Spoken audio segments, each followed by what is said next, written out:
Thank you. A business owner in Statesboro says she's grateful for a second chance. Last year, the owner of Africa Borough says her restaurant was devastated by Hurricane Helene. But now, thanks to a $10,000 grant from DoorDash, she's rebuilding and looking forward. WTOC's Lainey Mayfield brings us the story. Inside Africa Borough on West Main Street in Statesboro, you'll find a wide variety of authentic African cuisine.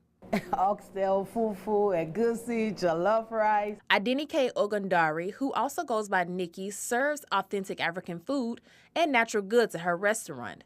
She moved from Atlanta to Statesboro in 2024 and opened Africa Borough on September 14th. We've been prepping and getting ready for the inspection and everything.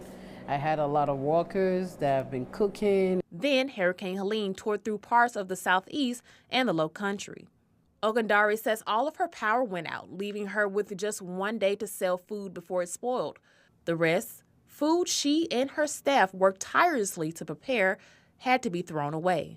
Turkey legs as big as they are, as huge as they are, and we had to throw them all out. She spent months searching for a new location and applying for grants to stay afloat until news arrived that changed everything. Last week, Nikki received a $10,000 grant through DoorDash's Local Business Disaster Relief Fund to help rebuild after Hurricane Helene.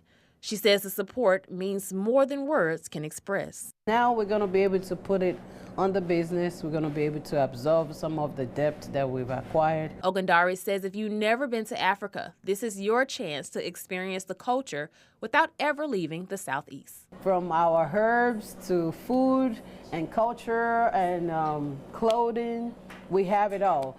Reporting in Statesboro, Lainey Mayfield, WTOC News.